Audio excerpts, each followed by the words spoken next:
Maray na hapon mga tugang uya po ang mga barata ngunyan para sa aga digdi sa Radio DCGB. Mga baratang marulawa sa aga sa mga dyaryo nasyonal. Enot sa PBN DCGB sa mga baratang ngunyan para sa aga.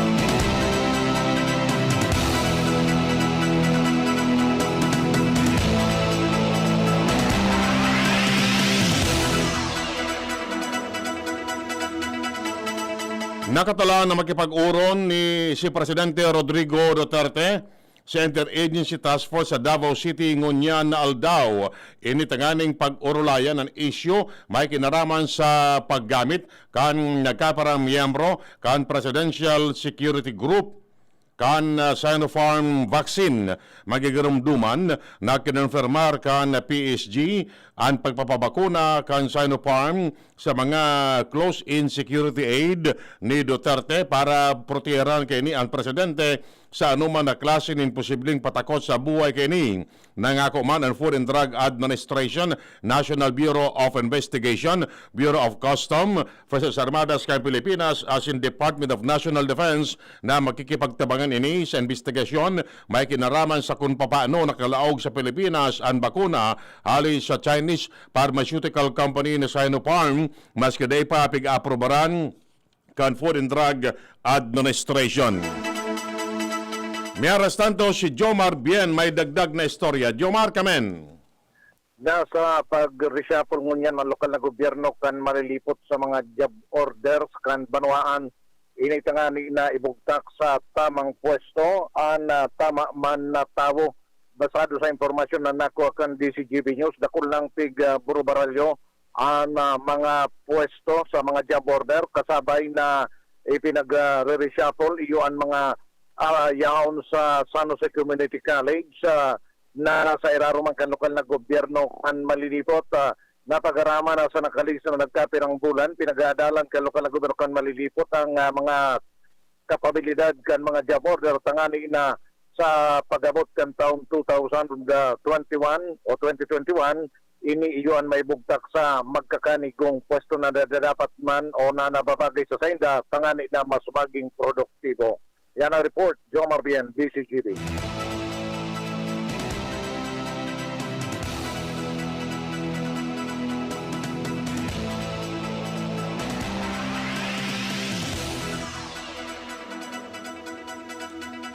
Uminabot na sa 13,660 ang bilang kan mga healthcare workers na sinakob kan COVID-19.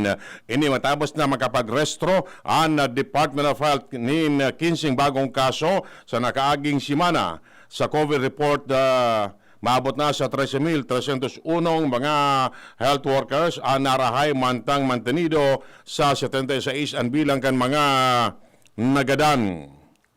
Nasa 283 na medical workers ang active cases o kaya ipinapairarom sa pagpapabulong o kwarentina. Ang nurses na may pinakalangkaw na bilang ng kaso na may 4,831 infection, kasunod ang mga doktor 2,246, nursing assistants 1,017, medical technologists 500 o 677, as in midwives 461. Sobra sa 600 na iba pang medical personnel, arukan utility workers, security guards, as in administrative staff, ang kaibanan man sa listahan.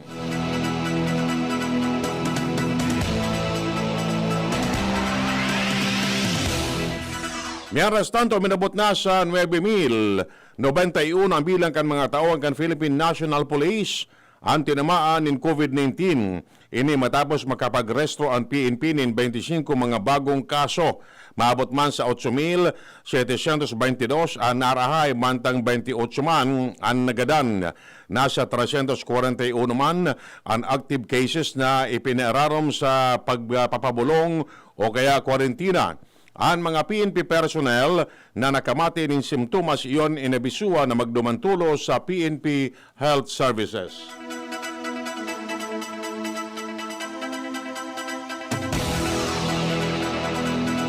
Ibinulgar kan Philippine Red Cross na nairehistro na kan Estados Unidos ang 99% detection rate kan COVID-19 disease sa paagi kan Liwoy, sigun kay dating Health Secretary Pauline Obial na sangunyan. Iyang pamayo kan Biomolecular Laboratory kan Red Cross napigalat na sa naninda ang pag-aprobar kan Technology Assessment Council kan DOH sa paggamit kan Liwoy para sa COVID-19 test sa nasyon. Sinabi ni Obial na pwera mas barato ang saliva test, mas simple ining gibuhon kung ikukumpara sa PCR test o swab test. Mantang piglinaw man ni Obial na magpapadagos man gadaray ang COVID-19 testing kan Philippine Red Cross maski ilansar man kan gobyerno ang pagpapabakuna kontra sa COVID-19 test o kaya swab test.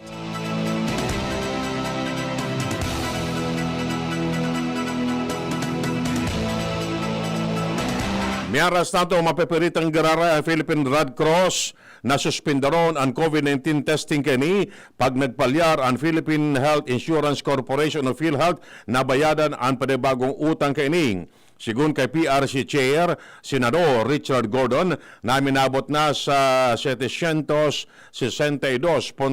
milyones pesos ang utang kan State Health Insurance sa humanitarian organization. Naglalaom si Gordon na maiwasan na magsakat sa 1 bilyon pesos ang utang kan PhilHealth sa PRC dahil kung dai mapapara sa sindang pundohon ang testing. Tanaw ni Gordon na kay puan mabayadan kan PhilHealth maski kabanga ang utang kay ning.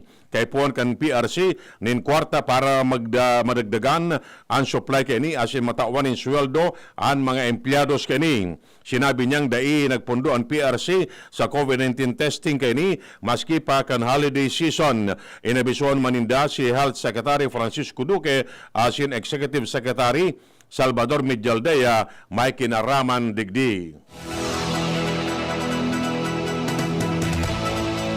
Miaras tanto dagdag na bareta halid dyan sa luwas si Ans Galero. Ans Kamen. Sa ipang pinagpapaluwas mo niya na pagkahapon in opisyal na pahayag si Alcalde Noel Rosal asin man ang lokal na gobyerno kan Legazpi manungod sa detalyes kung saan nagpaluwas ang DOH CHDB ko kasabagong pagkahapon man ni datos sa saroan na i-record naman na kaso ng COVID-19 sa syudad ni Legazpi. Kung magigurong duman, inot na ikinugma kan Alcalde na naging COVID-free na ang syudad kan Legazpi kan mga nakalihis na aldao matapos na susug sa datos man kan Seso Legazpi nakapag-recover na ang aktibong kaso kan COVID-19 kay ni sa syudad kan Legazpi. Sa ngunyan, pinaghahalat pa kan publiko kung talagang igwanin pa bagong kaso ng COVID-19 sa syudad o kaya kung nai-record naman ini sa syudad pero taga-ibang munisipyo man. Kaya po na maaraman ini kang publiko lalo pang ang gabos na nagmaman sa bareta ni Alcalde Rosal na COVID-free na ang syudad kan Legazpi matapos gani na makarecover ang nagkapit ng aktibong kaso kini kan mga nakalihis na daw. Dagdag na bareta, ang Galero, DCGB. Naghaga din pagsabot ang Philippine Health Insurance Corporation o PhilHealth sa Philippine Red Cross dalan sa pagkaatraso sa pagbayad ng milyon-milyon pesos na utang kini para sa COVID-19 test. Sigun kay PhilHealth spokesperson Ray Balina na kay puan masunod o magsunod ni an state insurer sa accounting rules and regulation kan Commission on Audit sa pagproseso kan claim. Ang Department of Justice nagpalas na nin opinyon may kinaraman digdi kung sain kay puwa na magsunod ang PhilHealth sa accounting rules and regulation. Sa ngunyan, piganda na kan PhilHealth ngunyan na simana ang pagbayad sa partial amount para magbaba ang utang kay ni sa 500 milyones pesos.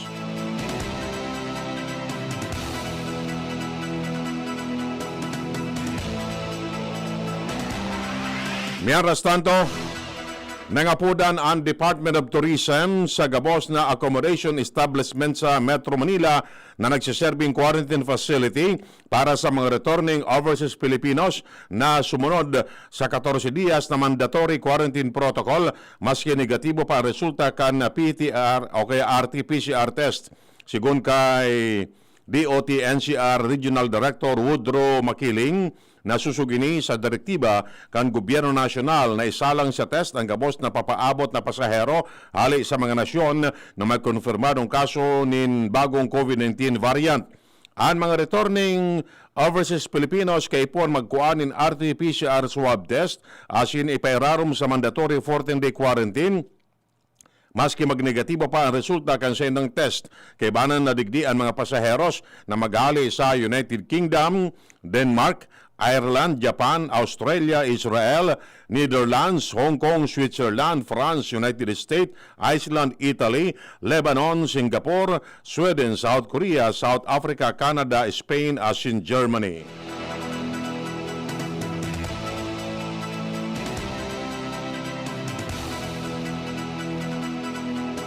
Nagpatanid si Vice Presidente Leni Robredo na posibleng diit na sana ang Pilipino ang gusto magpabakuna kontra sa COVID-19. Ini kung pipilion kang gobyerno ang bakunang may hababang efficacy rate. Sinabi ni Robredo na kaipuan ipaluwanag kang gobyerno ang pagbakal ninda sa sarong partikular na bakuna para maenganyar ang publiko na magpabakuna. Importanteng mamantinir ang kumpiyansa asin tiwala kan publiko sa bakuna. Ang pahayag kan Vice Presidente sa tao kan mga pagkatakot sa epekto kan Sinovac vaccine kan China. Ang Sinovac nakatala na magluwas ni pinal asin kompletong datos sa efficacy kay kan sa indang bakuna na mas mahal kumpara sa Pfizer-BioNTech vaccine na may 95% efficacy asin AstraZeneca vaccine na may 70% efficacy rate.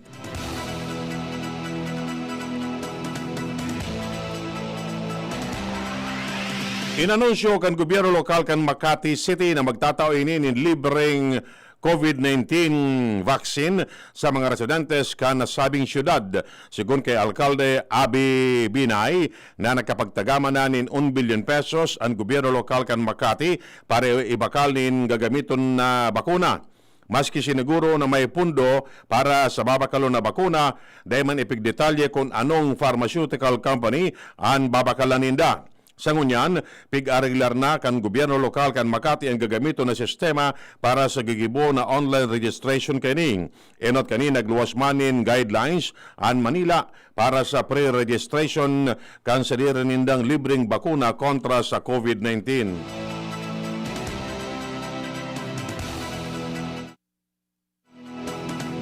Balikan tambaret hali dyan sa luwa si Renz Luna. Renz, kamen. Sa ibong ka na pangapodan, ka na rural health unit ka na daraga, sa kapos ng mga daragenyo na magsulog ng face mask, magin man naman din ang social distancing, magin man ang pagsulog ng face shield sa mga establishmento de negosyo, talagang dakol pa ang mga pasaway ng mga residentes na kung saan sa ngunyan niya sa presenteng mga oras, igdi sa sentro kan daraga, na kung saan dakol pa man giraray anon notaran kan DC Jepinyo sa dinagsunod sana nambitan ng safety health protocols kung makatatandaan ulit-ulit na pinagpapagirumdom mismo nga ni Alcalde Vic Perete ang kabos na daingon na magpakampante mas kailangan niya baba ang kaso ng COVID-19 digdi sa banwaan ng daraga. Sa ngunyan kung magbabasa ng datos maabot na sa 176 na ang total na kumpirmadong kaso ng COVID-19 digdi sa banwaan ng daraga. Asin pangaponan ng Rural Health Unit na dai magpuknas ang mga tao sa pagsunod kan mga pinapautob ng mga safety health protocols tangan ng dai na magdakol pa ang kaso ng COVID-19 digdi sa banwaan kan daraga. Magdagdag bareta, Renz Luna, DC Jepinyo. Mientras tanto, nadagdagan pa ng 18 ang bilang kan mga nabiktima ng papatok sa nasyon matapos ang nababang selebrasyon kan bagong taon base sa pinakauring record kan Department of Health na suminakat na sa Sangatos ang totalmenteng bilang kan mga naputokan poon kan Desyembre 21. Sigun sa DOH, ang nasabing bilang na narestro 75% mas sa baba kung ikukumparar sa mga narestong naputokan kan 2019. Nasa 99 man ang arestrong danyos resulta kan papatok mantang saro sana ang dahilan sa lagalag na bala o stray bullet.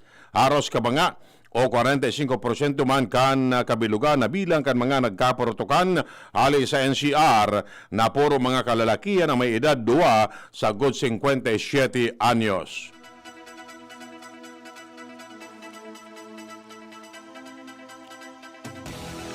Madali nang makompleto ang distribusyon kan cash aid kan ikaduang pago kan social amelioration program sa Karkolo kan Department of Social Welfare and Development nasa 2% kan sobra sa 14.5 milyones na targeted beneficiary anday nakakaresebi kan sa indang cash aid sigun kay DSWD spokesperson Irene Dumlao na poon kan Disyembre 30 nakadistribuir sindanin 86.8 billion pesos sa sobra sa 14.5 milyones na beneficiaries.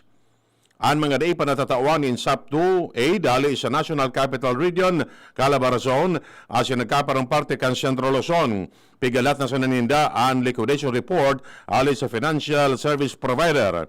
Sa primerong pago kan SAP, nakapag-disburse ang DSWD ni 99.9 billion pesos para sa sobra sa 17.6 milyones na pamilyang beneficiaryo. Sa lindong ka Republic Act 11469 o Bayanihan to Heal as One Act, nasa 18 milyones na low-income household ang makakaresubi ng emergency subsidy na nagkakatala ng 5,000 pesos sa 8,000 pesos sa laog ng 2 bulan. Mientras tanto, nagapilar ang National Democratic Front of the Philippines sa ibang nasyon na magtaram kontra sa pagsasabing misdesignation kan Duterte administration sa Partido Komunista kan Pilipinas New People's Army bilang terror group sa paagi ng Anti-Terrorism Council. Tinawanin doon kan NDFP na alarmadong pakikipaglaban kan mga Pinoy iyo ang pagmidbid kan domestic as in foreign group bilang lehitimong pagprotesta kontra sa mapang-ipit na lakdang, partikular na inapunan kan NDF na nagkokontra sa pagtag kan Duterte government bilang terror group sa CPP-NPA, ang mga nasyon kan Estados Unidos, European Union, New Zealand, Australia as in United Kingdom. Sigun sa NDF, na ang pagpuna sa CPP-NPA ali sa terrorist din mga dayuhan na nasyon magkakatabang sa mga Pilipino as in human rights advocates para ilatag ang fasistang diktadura na ipinapautob kan gobyernong Duterte as in para naman maitalaan ang mga kondisyon para siguraray sa pagbukas kan tistok sa paagi kan gobyerno as in National Democratic Front. Balik ang tagararay ang baratali dyan sa luwa si Luens Barsana. Luens kamen. Nahatid ko niyan ang mga residente sa northeng parte kan Legazpi dahilan na naman sa dahi pagpapara pundukan na tubig uran. Ni ang mga reaksyon na nanunuparan kan PCGB nyo sa paglibot-libot po dikti sa padang, buyuan, matanag, bunga, asin, mabinit area. Dahilan ta natatakot sinda taan na nasa itaas ng parte ka na bulkang mayon anas na pinagkakwarihan asin diit na sanaan na mga kahoy na nakatanom sa palibot sa itaas kan mga community areas. Saro sa mga indikasyon dikti an babatan pinalagpag na bulod sa barangay Bunga asin dikti sa may matanag area na kung sa ingani na aksyonan naman kan otoridad maging kan mga tag sa diri ka na quarry area an may kinaraman sa siring na bagay alagad dahil man kiraray na ali takot sa mga siring na bagay lalo pang pagparakusog kan tubig uran indikasyon ng grabing pagbabaha hali sa itaas na parte kan mayon.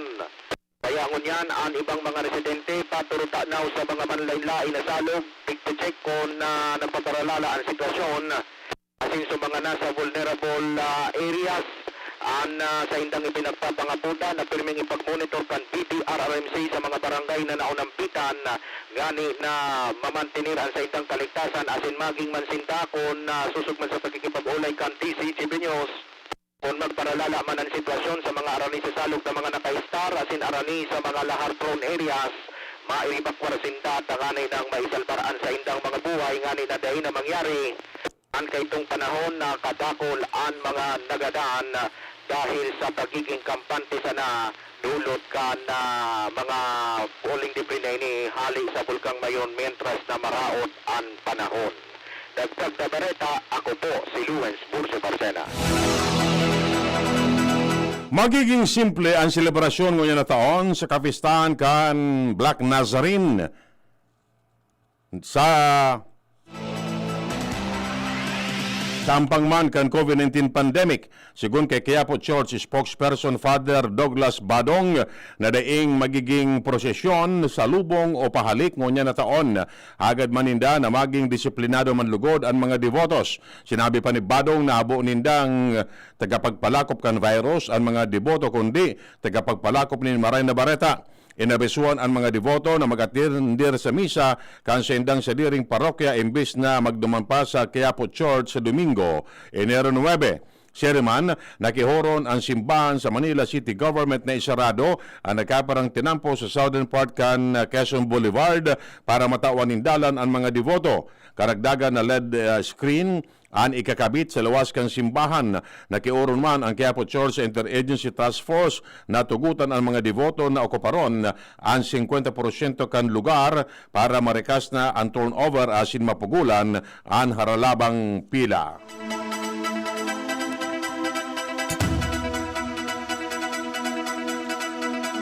Nakikiuron ang Manila Police District sa mga devoto na daina ipag-ibaan sa indang mga aki sa nagkaparang aktibidad sa kapistahan kan Black Nazarene.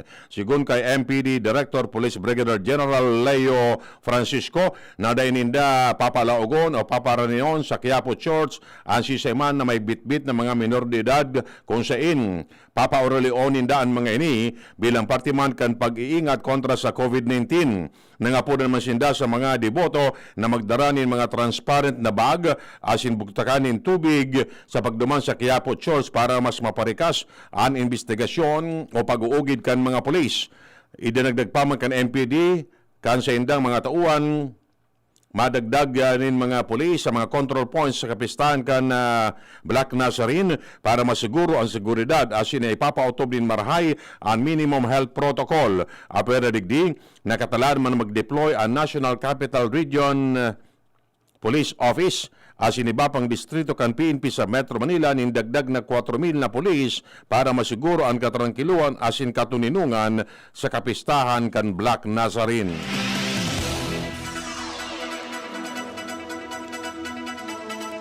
Matalaan ang Manila City Government din apat na lugar para iakomodar ang mga devoto na maatindir sa misa sa Quiapo Church para sa kapistahan kan Black Nazarene sa Enero 9. Ipinahayag ni Alcalde Isko Moreno na kaibanan sa mga pigdesignar na lugar na ini ang Villalobos, Carriedo, Hidalgo, Plaza Miranda bilang konsiderasyon man sa simbang katoliko sa mga pagtiripon kani sa tao kan COVID-19 pandemic. Ma-distribute man ang city government in face mask as in face shield sa mga deboto sa laog kan Quiapo Church. Enot ang sinabi ni Father Douglas Badong, tagapagtaram kan Quiapo Church na dai ngo na kaibanan sa selebrasyon kan kapistahan kan itom na Nazareno ang prosesyon asin sa lubong o pahalik para maiwasan ang COVID-19 transmission.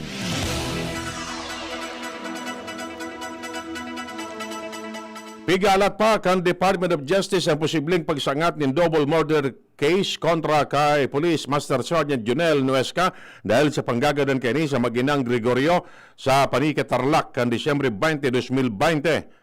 Sigun kay Justice Secretary Menardo Guevara, napigalat na sa naninda ang Regional Trial Court Branch 67 kan Panique, Tarlac na magtalaan in arraignment kay Nuesca matapos mahilingan kan Office of the Provincial Prosecutor nin posibleng pagsangat nin 2 counts of murder.